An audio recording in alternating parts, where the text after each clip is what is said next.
ഒരിക്കൽ ദേവലോകം താരകാസുരന്റെ ക്രൂരമായ ആക്രമണത്താൽ നിശ്ചലമായി. അസുരന്റെ ശക്തിക്ക് മുന്നിൽ പിടിച്ചു നിൽക്കാൻ ദേവന്മാർക്ക് കഴിഞ്ഞിരുന്നില്ല. ഈ ഘോരമായ അവസ്ഥയിൽ മഹാദേവൻ തന്റെ പ്രിയപ്പെട്ട നന്ദിയോട് പറഞ്ഞു, നന്ദി, നീ എന്റെ ഭക്തരിൽ ശ്രേഷ്ഠനാണ്. ദേവന്മാരെ സംരക്ഷിക്കേണ്ട ചുമതല ഞാൻ നിന്നെ ഏൽപ്പിക്കുന്നു. ഭഗവാന്റെ വാക്കുകൾ കേട്ട് നന്ദി അഭിമാനത്തോടെയും വിശ്വാസത്തോടെയും പുറപ്പെട്ടു. താരകാസുരൻ ദേവന്മാരുടെ നേരെ പാഞ്ഞെടുത്തപ്പോൾ നന്ദി തന്റെ ഉഗ്ര കാളാരൂപത്തിൽ ധീരമായി മുന്നിൽ വന്നു നിന്നു. ദേവന്മാർക്ക് ഒരു പോറൽ പോലും ഏൽക്കാതെ അവരെ കാത്തുകൊണ്ട് നന്ദി യുദ്ധം ചെയ്തു. എന്നാൽ മായവിദ്യകളിൽ അതീവ നിപുണനായ താരകാസുരൻ നന്ദിയെ തന്റെ മാന്ത്രിക ശക്തികളാൽ ബന്ദിയാക്കി. എന്നിട്ടും അവൻ അടങ്ങിയില്ല. ദേവന്മാരെ ഒന്നോടെ നശിപ്പിക്കാൻ ഒരു ഭീകരമായ അസ്ത്രം തൊടുത്തു. ആ നിമിഷം നന്ദി ഒന്നും ചിന്തിക്കാതെ തന്റെ പ്രിയപ്പെട്ട ദേവന്മാരെ രക്ഷിക്കാൻ അവൻ ആ അസ്ത്രത്തിന് മുന്നിൽ മഹാദേവ എന്ന് ഉറക്കെ വിളിച്ചുകൊണ്ട് ഒരു കവചം പോലെ ചാടിയെത്തി. ആ ഭീകരമായ അസ്ത്രം നന്ദിയുടെ ദേഹത്ത് ആഴത്തിൽ തറച്ചു കയറി. ആ വിളി നന്ദിയുടെ അവസാനത്തേതായിരുന്നു. വേദനയിൽ പുളഞ്ഞുകൊണ്ട് നന്ദി തന്റെ ദിവ്യ ശരീരം വെടിഞ്ഞ് മഹാദേവന്റെ പാദങ്ങളിൽ ലയിച്ചു. നന്ദിയുടെ ആ വിളി കേട്ട് താരകാസുരൻ ഭയന്ന് അപ്രത്യക്ഷനാവുകയും ചെയ്തു. പ്രിയ ഭക്തന്റെ നിലവിളി കേട്ടറിഞ്ഞ മഹാദേവൻ ഒരു നിമിഷം പോലും പാഴാക്കാതെ അവിടെ എത്തി. തന്റെ വിശ്വസ്ത വാഹനവും പ്രാണന് തുല്യവുമായ നന്ദിയുടെ നിശ്ചലമായ ശരീരം കണ്ടപ്പോൾ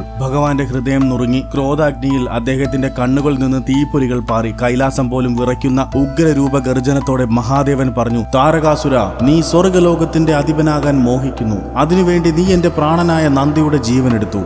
ഈ നിമിഷം ഞാൻ സ്വർഗലോകത്തെ ഭസ്മമാക്കും. എന്റെ കോപത്താൽ നീയും നിന്റെ സ്വർഗവും ചാമ്പലാകും.